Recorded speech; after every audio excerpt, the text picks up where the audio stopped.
Selamat pagi.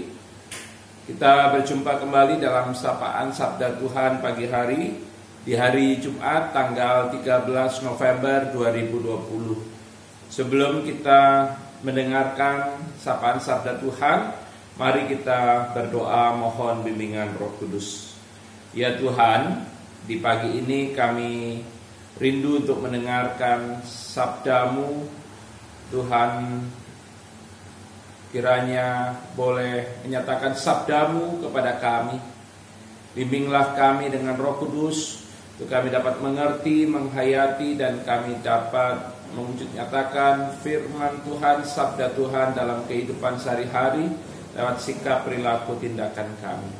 Kami mohon kiranya Tuhan senantiasa memampukan kami untuk kami dapat menjadikan firman-Mu sebagai pedoman, sebagai petunjuk dalam perjalanan kehidupan kami di tengah dunia yang syarat dengan tantangan. Inilah kami anak-anak-Mu Tuhan, bersabdalah kepada kami telah sedia untuk mendengarkan firman Tuhan. Amin. Bacaan Alkitab terambil dari Yesaya pasal 42 ayat 1 sampai dengan ayatnya yang keempat, yang mengatakan, lihat itu hambaku yang kupegang, orang pilihanku yang kepadanya aku berkenan. Aku telah menaruh rohku ke atasnya, supaya ia menyatakan hukum kepada bangsa-bangsa. Ia tidak akan berteriak atau menyaringkan suara, atau memperdengarkan suaranya di jalan. Bulu yang patah terkulai tidak akan diputuskannya, dan sumbu yang pudar nyalanya tidak akan dipadamkannya. Tetapi dengan setia ia akan menyatakan hukum. Ia sendiri tidak akan menjadi pudar dan tidak akan patah terkulai, sampai ia menegakkan hukum di bumi. Segala pulau mengharapkan pengajarannya. Yang berbahagia adalah mereka yang mendengarkan firman Tuhan serta memeliharanya dalam kehidupan sehari-hari. Terpujilah Tuhan Yesus. Saudara-saudara yang dikasihi oleh Tuhan Yesus Kristus, selamat pagi. Dalam bacaan Alkitab hari ini, Tuhan memperkenalkan hamba-Nya dan melantik hamba-Nya yang akan dipakainya untuk memperkenalkan hukum-hukum Tuhan kepada umat Allah, tetapi juga kepada bangsa-bangsa. Sang hamba Tuhan itu adalah orang yang dipilih, yang dikuatkan Tuhan, dan Tuhan berkenan kepadanya. Roh Tuhan dicurahkan atasnya agar ia mampu menjalankan tugasnya sesuai dengan kehendak Tuhan.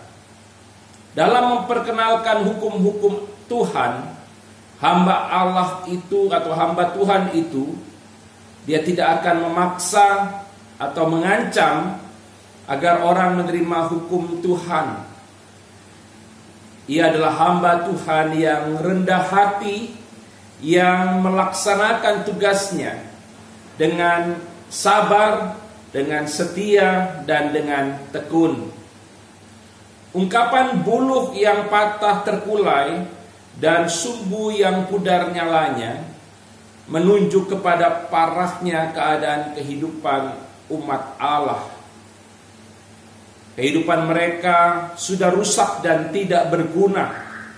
Mereka seperti bulu yang patah terkulai yang seharusnya diputuskan. Mereka juga digambarkan seperti sumbu yang sudah pudar nyalanya, yang sebenarnya lebih baik dipadamkan. Namun sang hamba Tuhan tidak datang untuk memutuskan yang sudah patah dan memadamkan yang nyalanya sudah pudar. Ia merawat, ia memperbaiki dengan setia, tekun, dan sabar, sehingga yang sudah patah itu tidak putus, yang sudah pudar nyalanya tidak padam. Ia tidak pernah putus asa. Sang hamba Tuhan itu terus setia melaksanakan tugasnya, menyatakan hukum Tuhan, serta kasih dan keadilan Tuhan. Dalam melaksanakan tugasnya, sang hamba Tuhan juga mengalami pergumulan yang membuat ia menderita. Namun ia tidak menjadi pudar dan dia tidak akan patah terkulai sampai ia menegakkan hukum Allah. Dia tetap tegar, kuat, menyatakan kasih dan keadilan Tuhan kepada bangsa-bangsa di muka bumi.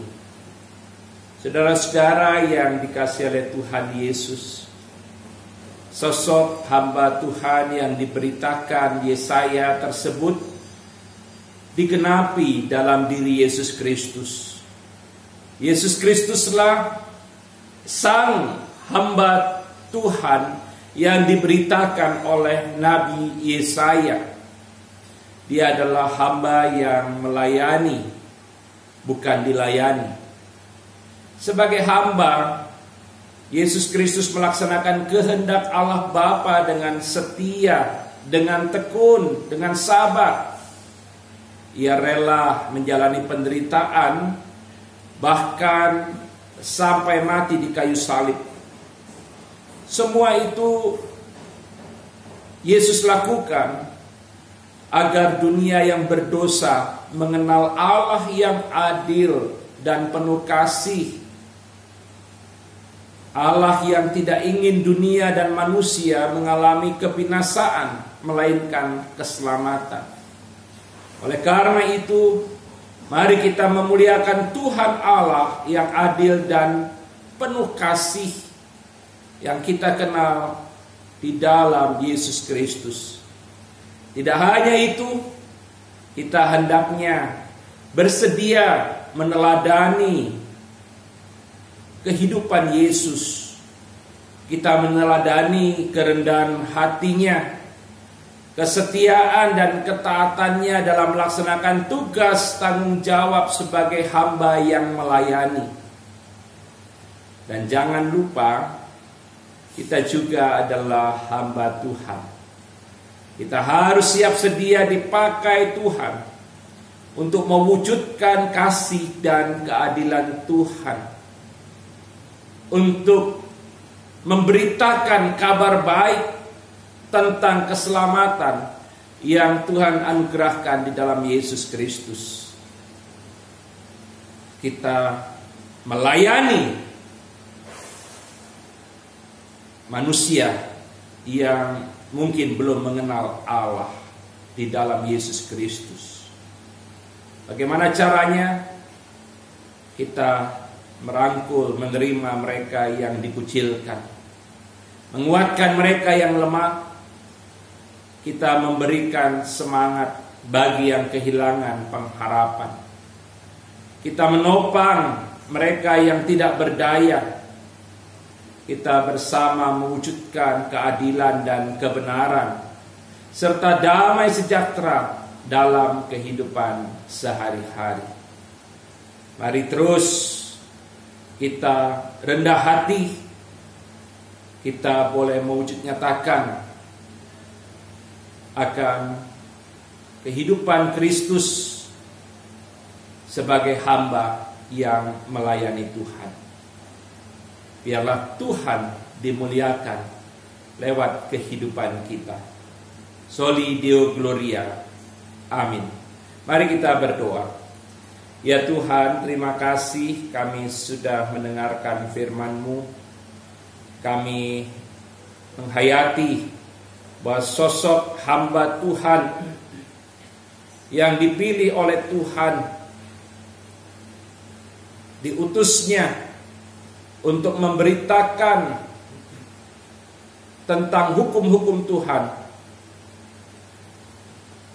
Hamba Tuhan yang melayani itu adalah Yesus Kristus. Biarlah kiranya kami senantiasa memuliakan Tuhan Allah yang kami kenal di dalam Yesus Kristus, dan kami senantiasa meneladani kehidupan Yesus Kristus sebagai hamba yang melayani Tuhan. Kami boleh memiliki kerendahan hati Kehidupan kami boleh pakai menjadi hamba yang melayani Tuhan Allah. Kami boleh menopang mereka yang tidak berdaya, memberikan semangat bagi yang kehilangan pengharapan, menguatkan mereka yang lemah. Ya Tuhan, kiranya Tuhan mengutus kami ke tengah dunia, sehingga damai sejahtera Tuhan boleh terwujud dalam kehidupan sehari-hari. Berkati seluruh warga jemaat GPIB Betania Makassar. Tuhan memberkati kehidupan mereka semua, bahkan seluruh jemaat Tuhan yang mendengarkan sapaan sabda Tuhan pagi hari ini dari gereja-gereja lain. Tuhan memberkati. Bagi yang sakit Tuhan sembuhkan, pulihkan. Bagi yang berduka cita Tuhan hiburkan. Bagi yang mengalami pergumulan, Tuhan kuatkan iman percaya mereka, sehingga mereka tidak menjadi lemah, mereka tidak menjadi putus asa. Tuhan, kami mohon kiranya Engkau berjalan bersama kami di hari ini. Jauhkan dari kecelakaan, bahaya, petaka, bencana, dan penyakit. Lepaskanlah kami daripada yang jahat. Kuatkan kami dalam menghadapi pencobaan dan pergumulan di tengah dunia. Dan biarlah kiranya Tuhan, kami muliakan dalam segala sesuatu yang kami lakukan. Terima kasih Tuhan. Inilah doa kami. Tuhan berkati seluruh kerja, karya, dan usaha kami di sepanjang hari ini. Dalam nama Tuhan Yesus, Tuhan dan Juru Selamat kami berdoa. Amin. Selamat pagi, Tuhan Yesus memberkati kita semua.